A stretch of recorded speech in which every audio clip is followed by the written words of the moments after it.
The birth of a fighter, 1767. Andrew Jackson was born on March 15, 1767, in the backwoods region of the Waxhaws, located along the border between North and South Carolina.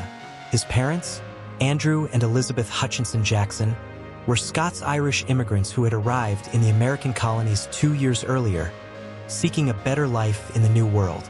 Jackson's father died just weeks before Andrew was born, leaving his mother alone to raise 3 sons. The family lived in deep poverty, surviving on hard work, community assistance, and faith. His birthplace remains debated. Both Carolinas claim him, but what is certain is that Jackson grew up in an area of constant struggle and conflict. The American frontier was a harsh and unforgiving place in the late 18th century. Violence was common, and life was a daily fight for survival. Jackson grew up in the midst of the American Revolution, and by the age of 13, he was actively involved in the fight against British rule. Alongside his brothers, he served as a courier for local militia forces. In 1781, the British captured him. While in captivity, Jackson was ordered by a British officer to polish his boots. Young Andrew refused, stating, "I am a prisoner of war, and I demand to be treated as such." In response, the officer slashed Jackson with a sword, leaving a scar on his forehead and hand. This event forged a lifelong hatred of the British and built in Jackson a stubborn, fiery personality. His time in captivity also cost him dearly. Both of his older brothers died during the war, and shortly after, his mother died of cholera while tending to wounded soldiers. By the age of 14, Jackson was an orphan, wounded, hardened, and determined to survive. Education, law, and the move west. After the Revolution, Jackson sought a better future. He turned to education, though his formal schooling was minimal. In the late 1780s, he began studying law in Salisbury, North Carolina, under local attorneys.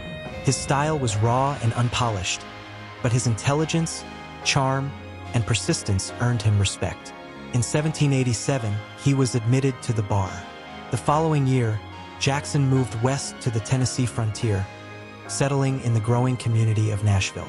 At the time, Tennessee was a wild and untamed region filled with opportunity for ambitious young men. Jackson established a law practice, began purchasing land, and engaged in frontier politics. He became a prosecutor, a circuit court judge, and eventually a delegate to Tennessee's Constitutional Convention. He helped craft the state's first laws and was elected its first congressman in 1796. A year later, he became a U.S. Senator. Jackson quickly made a name for himself, tough, principled, and willing to speak his mind. But he also developed a reputation for a fiery temper and obsession with honor.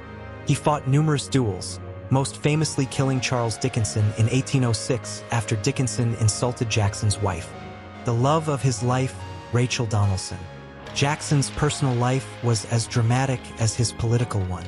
In 1791, he married Rachel Donaldson Robards, the daughter of a prominent Tennessee family. She had previously fled an abusive marriage and believed she was legally divorced. However, her divorce was not finalized when she and Jackson married, creating a legal and moral scandal. The couple remarried legally in 1794, but the shadow of bigamy haunted them for decades. Jackson was deeply in love with Rachel and protective of her honor. He fought anyone, politically or physically, who insulted her. His enemies used the controversy during his presidential campaigns, and Jackson never forgave them. Rachel was a calm, religious woman, the opposite of Jackson's fierce public persona. She grounded him. Her sudden death from a heart attack just before his 1829 inauguration left Jackson devastated. He blamed political opponents for her death and wore black for the rest of his life in mourning. The military hero of the nation. While Jackson had already made a name for himself in Tennessee, his national fame came from military service. During the War of 1812, Jackson led American forces against the British and native allies in the Southern Theater of War. Despite lack of supplies and poor coordination, he was victorious in several critical battles. His most famous success came in January 1815 at the Battle of New Orleans, where he led a diverse army of frontiersmen, slaves, pirates, and Native Americans to a crushing victory over seasoned British troops. The battle was technically unnecessary. The Treaty of Ghent had already been signed, but news hadn't reached the battlefield. The victory made Jackson a national hero, earning him the nickname Old Hickory for his toughness. Americans viewed him as a true patriot, someone who had risen from nothing and defeated the world's strongest army. He would later lead a controversial invasion of Florida in 1818, capturing Spanish forts and dealing harshly with native populations. This helped convince the U.S. to purchase Florida from Spain and made Jackson the military governor of the territory. The road to the White House. Jackson's popularity made him a natural presidential candidate. In 1824, he ran for president against John Quincy Adams, Henry Clay, and William H. Crawford. Jackson won the popular vote and a plurality of electoral votes, but not the required majority.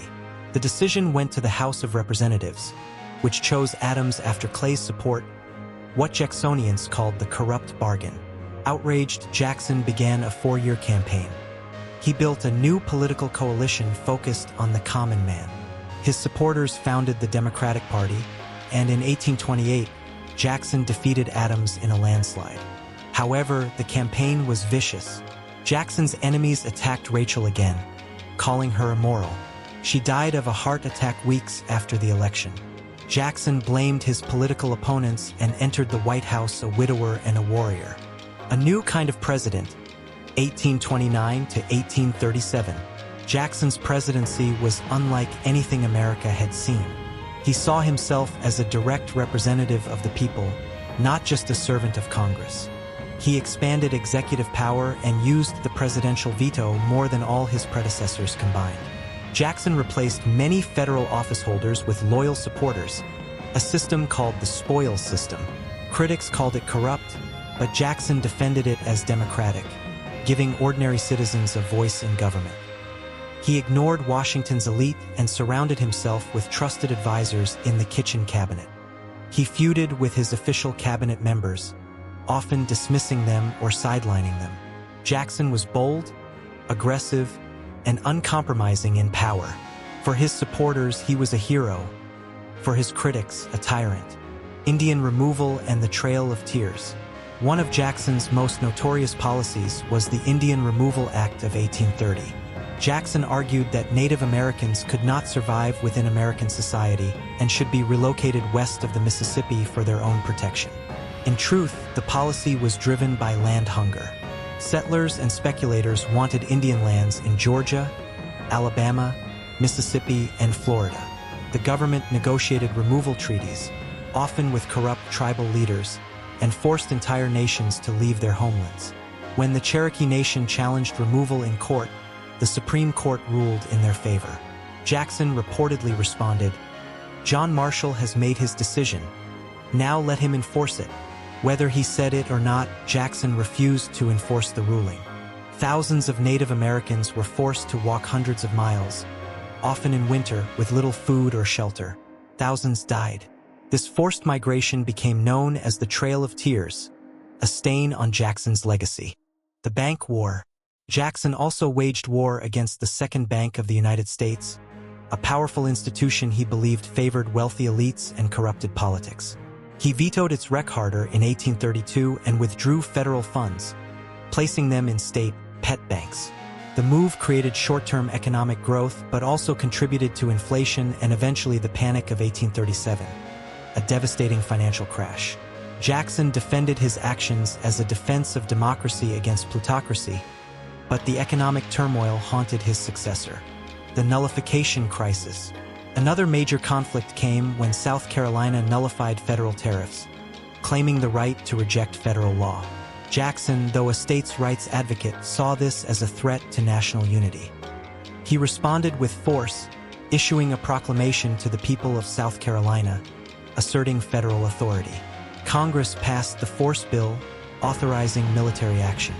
A compromise tariff eventually resolved the crisis, but the episode revealed deep divisions that would later lead to civil war. Retirement and reflection.